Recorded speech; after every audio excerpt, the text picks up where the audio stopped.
Put on the car. Go through the hole. This is Desmund Manaba trying to spotlight an axis deer. Shine up, keep on shining, please. He's standing in the back of a UTV, his rifle resting on a sandbag, his daughter's boyfriend holding a spotlight for him. Right there, boy. To the left. Right there. Oh, to the right. And out there in the dark is an axis doe that he's trying very hard to shoot in the head. Oh. You gotta go down there. Oh. I can see him. Stop.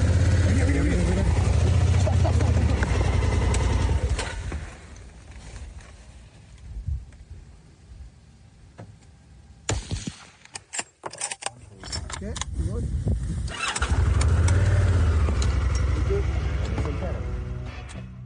Manaba is a USDA-approved sharpshooter. He culls axis deer 4 times a month on Hawaii's Molokai Island. His work is part conservation effort. The island is extremely overpopulated with deer, but it's also part business opportunity.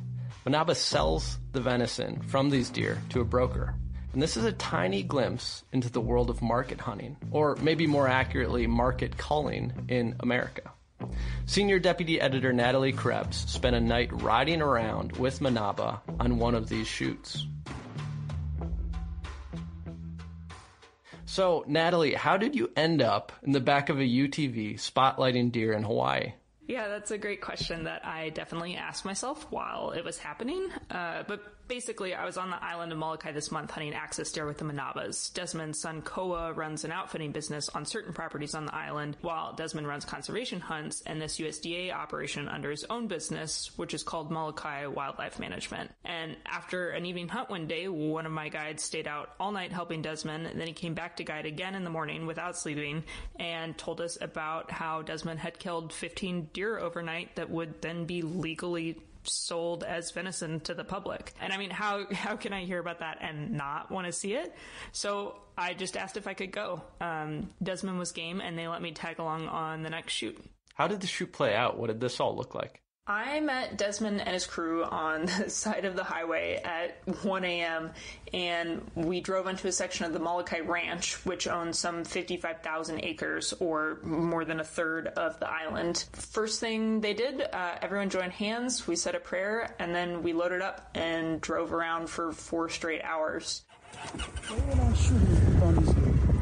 You're going to see a lot of deer. You got to hold on because the driver is trying to get us to the animals and put us in best position possible so we can deploy our firearms safely. And then we got to really stay still because just a little movement of moving your hand on the buggy could throw off a shot. I mean, the shooter can tell that when somebody's not being still. Even if you turn his head, you can really feel that in the scope. You got to be really still when we're ready to shoot. And then we'll talk it out. You're going to hear vocal leads between me and the driver or me and the spotter. So you're going to hear all of this stuff. Just sit back and enjoy the sights of the deer, but you have to stay still. And then once the shooting gets on, try to cover your ears. After we shoot, then we'll go and retrieve the animals. And then you're going to see everybody, the spotter and the driver, get off the buggy to help the inspector tag the animals, bleed the animals, check the animals, and throw it inside the back truck. So essentially, we drive all over the place, searching for deer with the spotlights. Sometimes it's as simple as spotting them, shutting off the buggy so the engine doesn't shake as it's shot, and he shoots. Other times, it involves a lot of additional work for Desmond to direct the driver to a better spot so he can get a clear shot at deer that had previously been behind bushes or hiding behind the terrain. Because, these deer are spooky. They're used to being poached and legally killed at night. When everything lined up, Desmond would make a very careful headshot and then rack another round and try to shoot any more deer than he could from that position. We stopped only when the sky started to get light, which was at about 5 a.m. And at first I thought that was a regulation designed to keep the meat cool, hunting at night and not letting the hot sun come out and hit the deer while we were driving around. But it turns out you can't spotlight deer during daylight hours. Like if there's any ambient light, even just a little bit in the sky, it doesn't work. I would say this, the best scenario for a night hunt is no wind, calm, dark out, totally dark moon, where it's just black out and the deer cannot see where to run. And at the end of the night, we'll meet down at the livestock and then we'll wash the animals down and bring them inside for slaughter.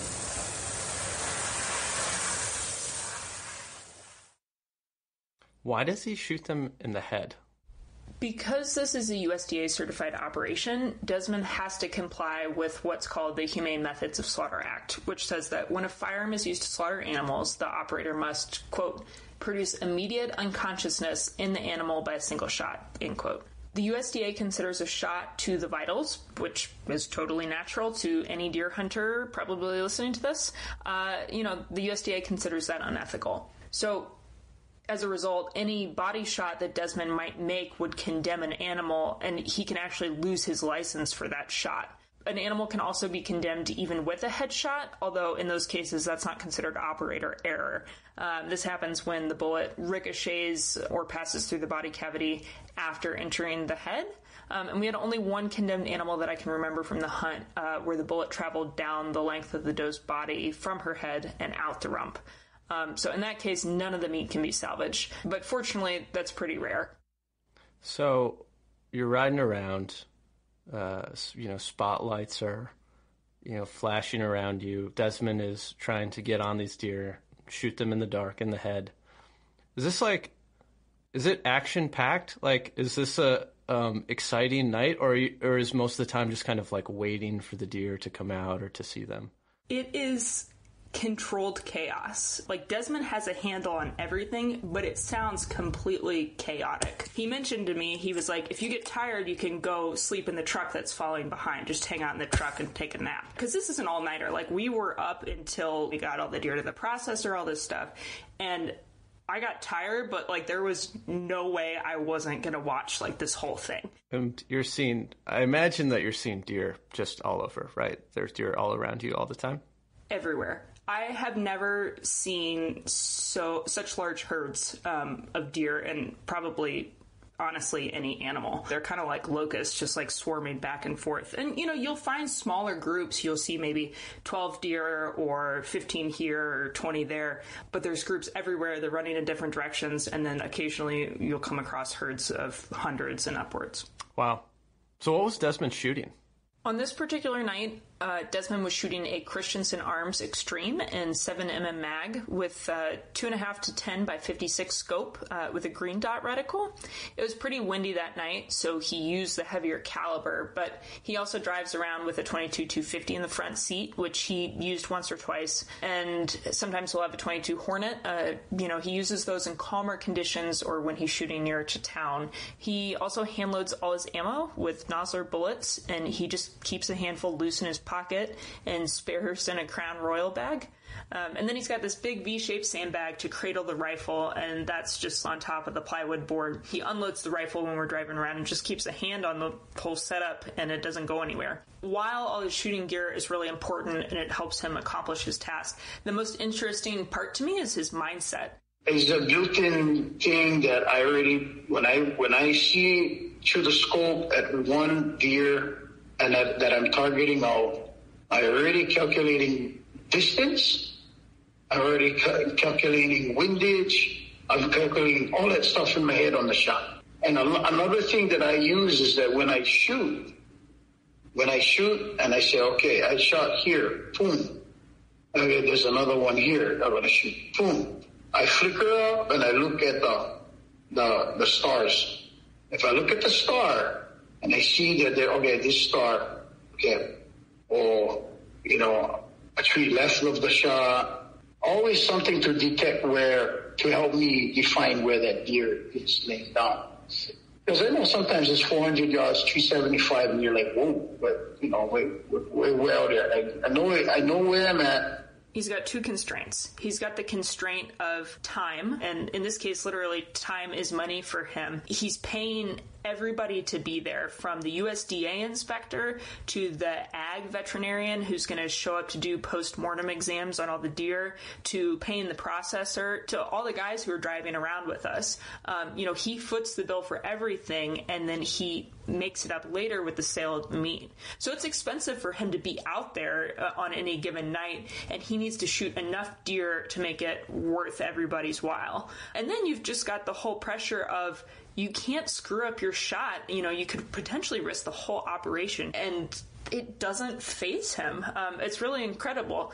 I always try to keep myself calm. You don't see me jumping off the back end. And before I used to, shoot, jump off the back end, help retrieve the animal, tag, throw it in the truck. And then when you come back into the car, your heart is working, right? So it's hard to keep the gun still. So you want the shooter to be as relaxed as possible. It's more like meditating during the day, resting, praying, and being just relaxed mode. Desmond still gets an adrenaline rush when he's hunting other animals. He's just rock solid when it comes to access deer. Part of it, he's been doing it for a long time. He started in 2007, and he's been hunting access deer since he was 8. To be honest with you, I've hunted on every inch of this island, since I was born. And I know, from under every tree, I'm very, what they call, the Hawaiians call, we are eleo or ma'a to the area. So we're used to the area. We know the topography of the land.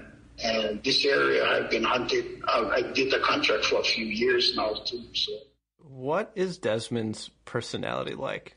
Oh, Desmond's great. He's super easy to get along with, and it was really fun talking to him and kind of picking his brain about all this stuff.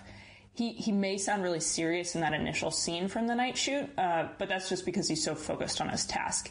Even when he's being the boss, he's saying please, he's saying thank you. He loves to hunt, he's a savvy businessman, and he's a people person. I came home and they told my wife that, all those guys over there, she showed them up. And they know now they want to shoot all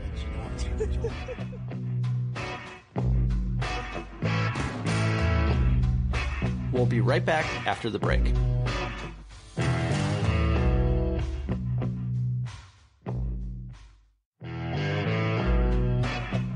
All right, so pretty much anywhere else in the country, you all would have been arrested and thrown in prison for doing this style of spotlighting deer. Why is this legal? Why is this legal on Molokai? So, yes, that would happen in most places, but on Molokai, there are too many axis deer on the island. The farmers here, I think like 20 years ago, they were putting out numbers like $2 to $4 million in crop damage a year. That's 20 years ago. So for context, the most recent estimate that's always thrown around is that there are between 50,000 and 70,000 axis deer on the island of Molokai. Molokai is only 250 square miles, so even at that most conservative end of 50,000 deer, that's an average of 200 deer per square mile. In comparison, like where you hunt in Wisconsin, in 2018, whitetails varied in density from 3 to 60 deer per square mile. Massive numbers of deer on this island. People now are starting to say, you know what, we're just going to high game fence every place. Well, how is that going to look when every place has high game fence around?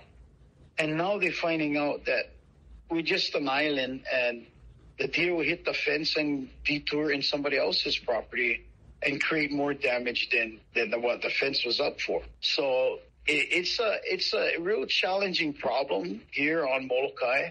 And the problem for me as a conservationist and the management of axis deer, I've seen this problem. Like, this is why I started to do this company. And only this year, everybody's seen that. Why we have Molokai Wildlife Management.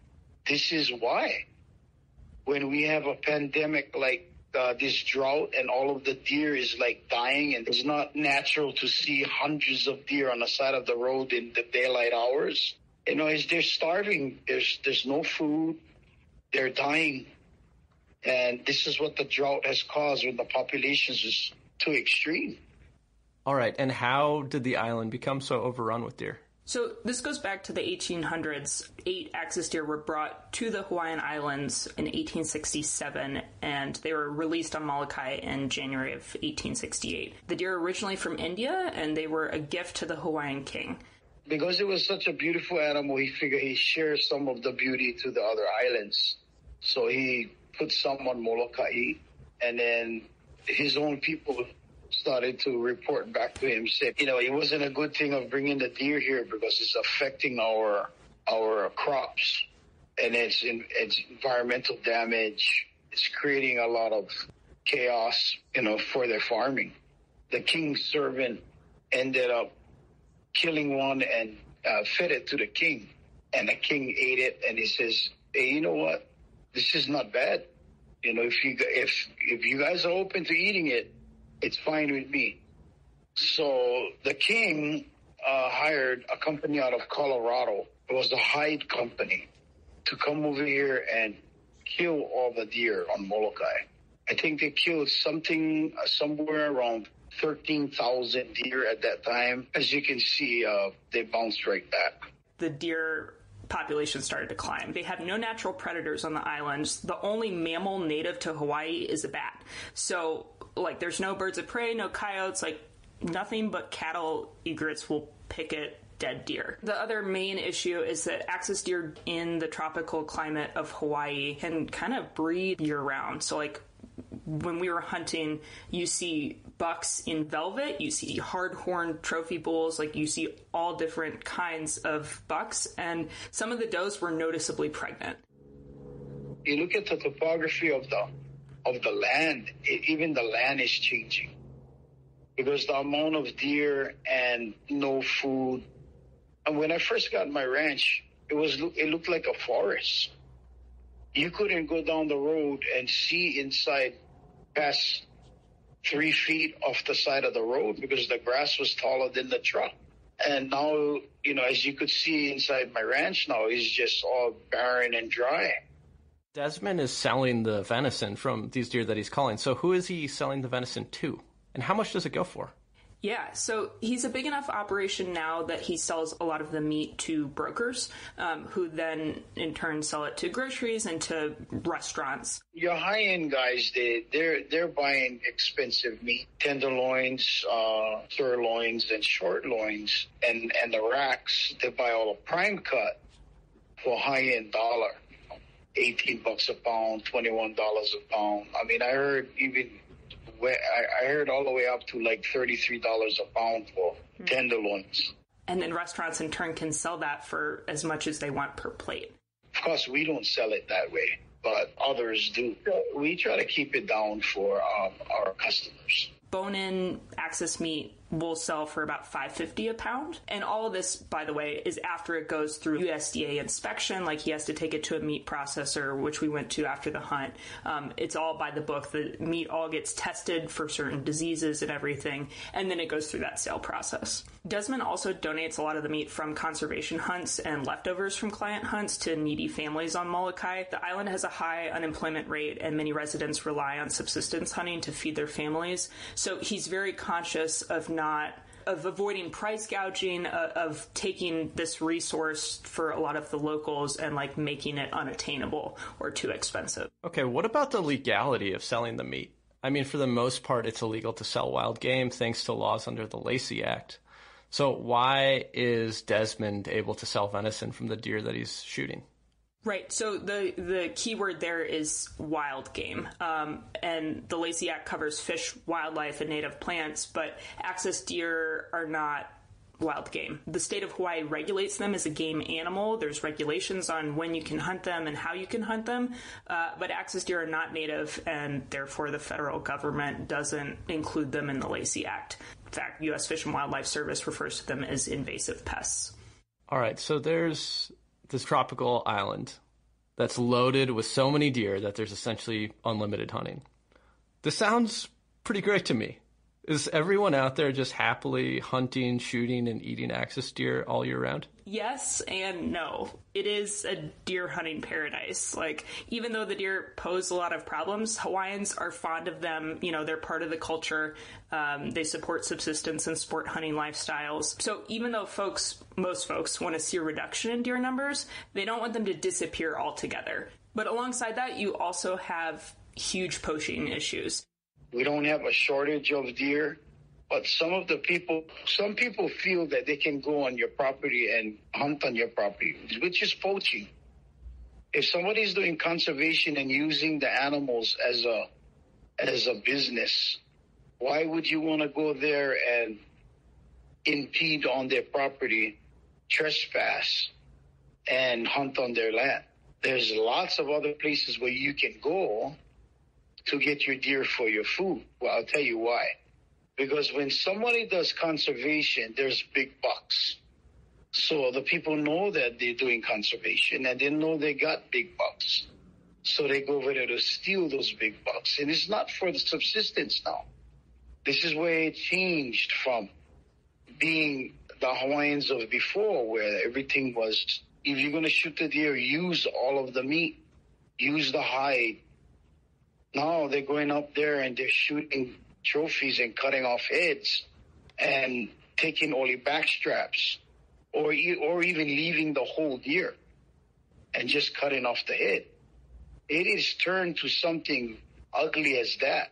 You know, there's limited law enforcement on the island, and it's also just like not that pressing of an issue because there are so many deer. It's hard to quibble about somebody shooting a few deer when you've got, you know, upwards of 70,000 axis deer on the island that are causing all these problems.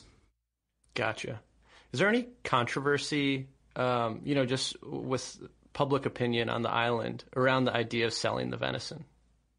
There is, and more of what I've heard is been around selling hunts, selling outfitted hunts to non-Hawaiians. But yeah, there's some folks who don't like the idea of this at all. They still consider the axis deer to be a gift to the king and to the Hawaiian people, and that you shouldn't be selling that gift. We need to have to manage these deer instead of, you know, fighting each other and saying, hey, the deer is mine, or the deer is Hawaiian, and at the same time, the deer is destroying everybody's crops, destroying Hawaiian farmers, destroying private property, destroying cattle farmers. There is actually no room to grumble about with the amount of deer that is on the island. So yeah, it's, you know, it's a money-making enterprise, but if there wasn't a financial incentive, it wouldn't be worth Desmond's efforts to, you know, take that financial risk. And he's taken a lot of financial risk to set up this company. On the conservation side, are the culling efforts working? This is really interesting. So Desmond has been doing this since he got his USDA permit in 2007, and he estimates that he's killed 17,000 axis deer across, you know, his various operations of hunting, you know, outfitting these USDA culls, conservation hunts. But 17,000, you know, over a decade and a half is not that much. Like, he acknowledges that it isn't enough to keep the population in check, but he still thinks it's an important component of axis deer management on the island. You know, there's all kinds of methods used for control, and I think all 4 or 5 methods that we have should be implemented in areas that needs to be implemented so that we can control the axis deer to a point where we still have deer for subsistence use and we still have deer for the island, and everything has a balance. But it's not one that is going to be better than the other. It's everything and everyone working together in the best practices that can minimize the damages of axis deer and what it causes. On the other hand, too, like, he's personally in a bottleneck where the processor that he's taking the deer to can only handle so many drop-offs per month. You know, if he gets 20 tags per cull, so if he goes 4 times a month, which he's doing right now, that's only 80 tags per month. That's not a lot of axis deer. Like the other night, I shot And I was back at the plant at 4:15. We started at 2 a.m. and I was back at 4:15 and I had 21 deer. We could have shot 30, 35 deer, but you bought only 21 tags. And so that's the kind of thing that's happening right now, and it's all based now on the performance of the slaughter guys. That's the reason why I'm planning to, finish my my own slaughter plant. We just got the electrical done this week, so we're going to be actually up and running soon. So we can shoot as much deer as we like and process as much deer as we like. One of the things that's interesting to me about this story is that you've kind of always been interested in, and you've covered this a lot over the years, is this idea of culling and hunting invasive species, and also looking at the question of if there might be a market for those efforts. So, for example, you've written about feral cat culling in Australia and also that idea in Hawaii. You've also written about our sort of unwillingness to cull wild horses and burros on BLM land. Well, now you've got to actually see this in practice, right? So what do you think? Could methods like this be part of the answer for solving some of the overpopulated wildlife problems that we're facing here on the mainland? Yeah, I think it's part of the solution, right? Like Desmond says, like his USDA meat hunts are limited, like they're not going to make a dent on their own. But he did pilot this program in Hawaii. He was the first person to want to do this and bring axis deer to market. He's paved the way for other sharpshooters to get permitted and start doing the same thing on different islands. There's something to be said for putting a dollar value on conservation, right? Like this is the whole model of preventing poaching in Africa, right? Like if you put a dollar value on game species, folks start to protect those wildlife. If you put a dollar value on an invasive species and people realize that they can actually get something for their efforts as opposed to just the goodwill of land and wildlife management, like maybe it'll incentivize people to actually do something. The challenges of that are, well, there's a lot, but in the American psyche, like we have some serious reservations about lethal management of species like cats and horses, because we've developed emotional attachments to domesticated individuals. And then we apply those feelings to like populations at large. And we also have an aversion to the concept of market hunting because not too long ago, unregulated market hunting all but eliminated many of our iconic big game species like whitetails, elk, bison. But that was unregulated, and we've learned a lot about wildlife management since the early 1900s. Like the fact that a non-native invasive species like wild horses, that they're protected under federal law is mind-boggling when you look at the environmental damage they're doing, the expense of protecting them, the fact that they far exceeded their carrying capacity that was set forth in that law. Can you imagine how many hunters would pay to help control wild horses out west or pitch in on feral cat management if given the legal opportunity? There's a few challenges of doing this with actual wildlife species. If we have way overpopulated whitetails, then you run into issues with the Lacey Act. And you also run into issues with everyone from anti-hunters to bureaucrats and hunters who feel like closely regulated market hunting is a threat to their recreational hunting. I think that most of us would agree that, the best option is always regulated recreational hunting, the way that we've kind of known it through the North American model of wildlife conservation. However, that has proven to not work in all cases. There are places like Molokai where sport hunting and even subsistence hunting has not been enough to manage a population of animals. Looking at this in a very specific window, very narrow window of circumstances, I think that is really where this could be effective. But is there going to be an appetite for it? I think there could be an appetite for it, but I think like most radical ideas, it's going to take a while for it to go anywhere or to convince people. So I think it's more accurate to say there's potential for it. I think there's potential for it to be successful. I don't think there's going to be much of an actual appetite for years yet in certain places. In a broader picture, it's like culling a wild game and doing it in a way that it's sustainable for everyone. It's a win situation for the environment. It's a win situation for the USDA to get involved because it creates a lot of jobs. For the island itself, of course, it's a totally sustainable conservation plan and is helping in every way possible.